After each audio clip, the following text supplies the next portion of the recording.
Praise the Lord. आप सभी को परमेश्वर की दया, करुणा और आशीष आपके जीवन में हमेशा बनी रहे।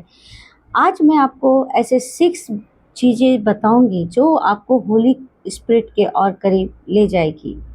पहली चीज़ है कि हर छोटी से छोटी बातें परमेश्वर से शेयर करें। परमेश्वर को बताएं कि आज मेरा दिन अच्छा नहीं गया, आज मुझसे ये नहीं हुआ, आज मैंने ये किया, चाहे वो बातें सही हो या गलत हो। हर छोटी से छोटी बातों को आपको परमेश्वर को बताना है। और नंबर 2, तुरंत आप रिपेंट करें। तुरंत रिपेंट मतलब जो भी आपने गलती की है, पाप की है, उनके लिए आपको क्षमा मांगनी है परमेश्वर से कि मैंने जो भी पाप किए हैं मुझे माफ़ कीजिए, मैं दोबारा नहीं करूँगा। और अगर आप तुरंत जब रिपेंट करते हो तो परमेश्वर खुश होता है। परमेश्वर का दिल इतना बड़ा है कि वो आपको माफ़ कर देते हैं और आपको अपना प्रिय समझते हैं।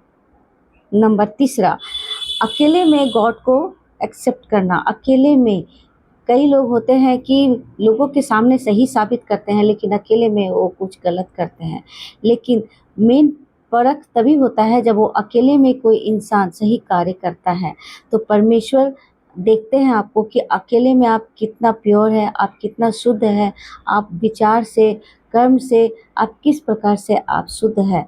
तो इसलिए परमेश्वर कहते हैं कि अकेले में तुमको खुद को प्रूफ करना है कि तुम प्योर हो और तुम सही कर रहे हो। तो अकेले में गॉड को वो बारे सोचना है, गॉड के आज्ञाओं को पालन करना है और परमेश्वर के वचन पर ध्यान देना है और ऐसा कोई कार्य नहीं करना है जिससे परमेश्वर नाराज हो।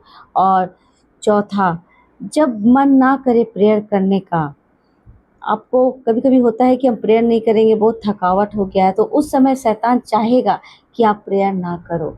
लेकिन जब मन ना करे तब भी विशेषकर आपको प्रार्थना करनी है, क्योंकि उस समय हमें शैतान को हराना है, शैतान को जीतने नहीं देना है।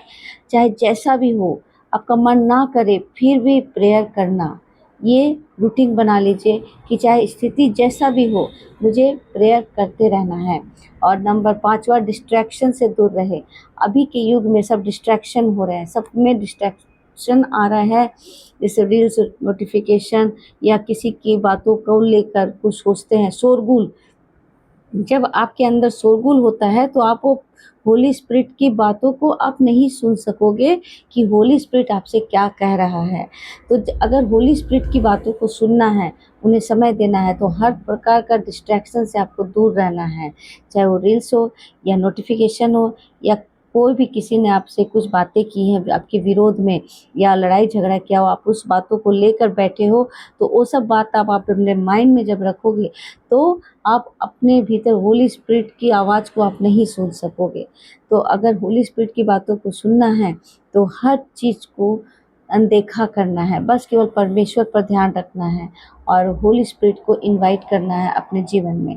और नंबर 6, होली स्पिरिट को आपको हर समय इनवाइट करते रहना, हर काम में। चाहे आप कुछ भी कर रहे हो, आप कहीं जा रहे हो या किसी से मिलना है या घर में कुछ भी काम है या आप कुछ करने वाले हो, हर काम, हर समय आपको होली स्पिरिट को आगे लाना है। उन्हें बताना है कि मुझे अगुवाई करें, मुझे बताएं मुझे क्या करना है, क्या मैं सही हूँ या मैं गलत हूँ। ऐसे बातें कीजिए जैसे कोई एक सच्चा दोस्त बात करता है। बहुत क्लोज फ्रेंड जो होते हैं, बहुत क्लोज, एकदम पूरा ओपनली बात करते हैं, एनी टाइम बात करते हैं, चाहे वो काम करता रहे या पढ़ाई करे या कहीं जा रहे हैं या ड्राइविंग कर रहे हैं या कुछ कर रहे हैं। हर समय आपको इनवाइट करना है कि होली स्पिरिट आप मेरे जीवन में आइए, मुझे बताइए, मुझे समझ दीजिए, बुद्धि दीजिए, क्या मैं जो कर रहा हूँ वो सही कर रहा हूँ कि नहीं।